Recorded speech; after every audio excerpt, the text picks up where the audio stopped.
What do you want to be when you grow up, Olivia? An astronaut. I want to be a fashion designer. A basketball player. I want to be an actor. A doctor. A teacher. A chef. An artist. What do you want to be when you grow up? A mermaid. Do you know what a computer programmer is? Yeah, no. No. No. I think it's something that has codes and is able to decode a mystery. I think that they... Wait, what? Computer programmer? No. Nowadays, just about everything requires some form of programming. So, what is it? Programming is basically explaining to a computer what you want it to do for you. When you're programming, you're teaching possibly the stupidest thing in the entire universe, a computer, how to do something. Programming is one of the only things in the world that you can do where you can sit down and just make something completely new from scratch, whatever you want. It's really not unlike kind of playing an instrument or something, or playing a sport. It starts out being very intimidating, but you kind of get the hang of it over time. Coding is something that can be learned, and I know it can be intimidating. A lot of things are intimidating, but what isn't? A lot of the coding that people do is actually fairly simple. It's more about the process of breaking down problems than sort of coming up with complicated algorithms as people traditionally think about it. Well, if it's fairly simple, why aren't there more of us doing it? Over the next 10 years, there will be 1.4 million jobs in computer science, and only about 400,000 grads qualified for those jobs. That's a shortage of 1 million people. So, how do you start?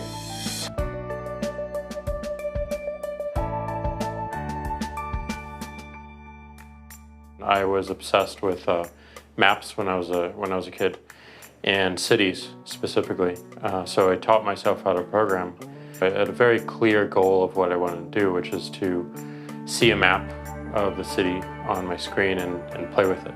Put things on the map, move things around the map. See what was happening in the city, how it worked, how it lived, how it breathed. The best early thing was actually using software to decide when the classes in my school would meet, and that put me in a position to decide which girls were in my class. The first program I wrote asked things like, what's your favorite color? Or how old are you? I first learned how to make a green circle and a red square appear on the screen. The first time I actually had something come up and say, hello world, and I made a computer do that. It was just astonishing. When I finally learned a little bit of programming, that blank wall resolved into a bunch of doors. And you open them, and finally you start to open enough doors that the light comes in. And to me, a finished program is like a structure filled with light. All the corners are illuminated. You understand the structure of it. It's a really serene feeling to have completed that.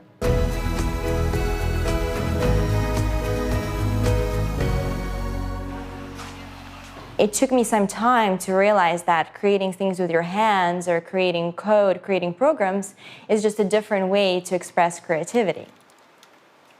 I think right now there's a big emergence of the culture of making.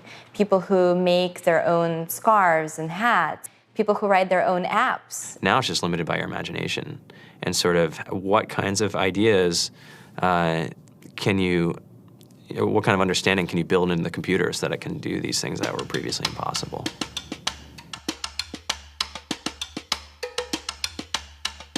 All great things are built in teams when you collaborate with other smart people. You're testing your ideas, you're stimulating each other. That's what makes us successful. It's not some flash of brilliance by somebody who then codes 24 hours a day for 3 weeks. It's what happened. The magic happens when we're all on the same page, collaborating and building something together. There's a much greater need in the world for engineers and people who can write code than there will ever be supply. And so we all live these very charmed lives. To get the very best people, we try to make the office as awesome as possible.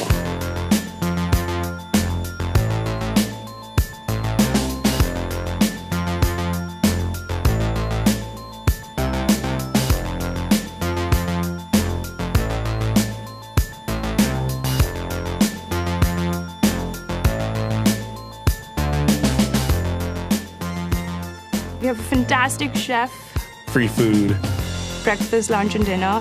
free laundry, snacks, even places to play and video games and scooters. There's all these kind of interesting things around the office and places where people can play or relax or go to think or play music or be creative.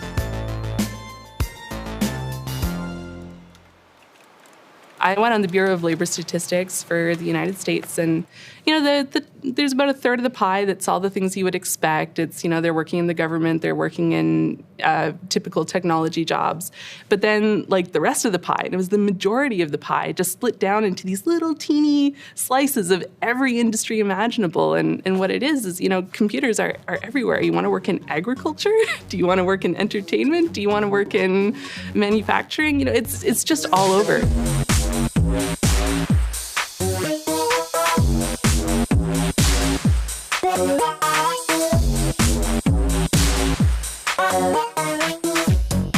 Here we are, 2013. We all depend on technology to communicate, to bank, information, and none of us know how to read and write code.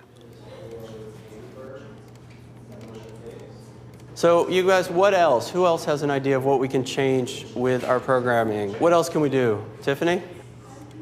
What I saw my students take away from using Scratch and programming in our classroom is that they were willing to push through problems. It really builds critical thinking, it builds problem solving, and it's something that they can then apply to math in the classroom or their reading skills.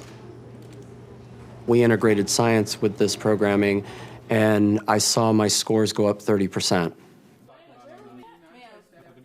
When I was in school, I was in this after-school group called the Whiz Kids. And when people found out, they laughed at me and, all these things. And I'm like, man, I don't care. I think it's cool. And, I'm learning a lot. And some of my friends have jobs. It's important for these kids. It should be mandatory to be a citizen on this planet, to read and write code.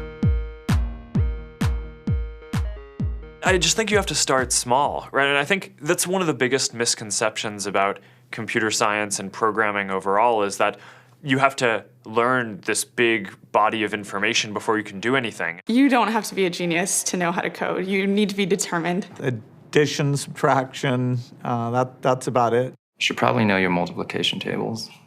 You don't have to be a genius to code. Do you have to be a genius to read? Do you have to be a genius to do math? No? No? I think if someone had told me that software is really about humanity, that it's really about helping people by using computer technology, it would have changed my outlook a lot earlier. Whether you're trying to make a lot of money or whether you just want to change the world, computer programming is an incredibly empowering skill to learn. To be able to actually come up with an idea and then see it in your hands and then be able to press a button and have it be in millions of people's hands. I think we're the first generation in the world that's really ever had that kind of experience. The programmers of tomorrow are the wizards of the future. You're going to look like you have magic powers compared to everybody else. I think it's amazing. I think it's the closest thing we have to a superpower. Great coders are today's rock stars. That's it.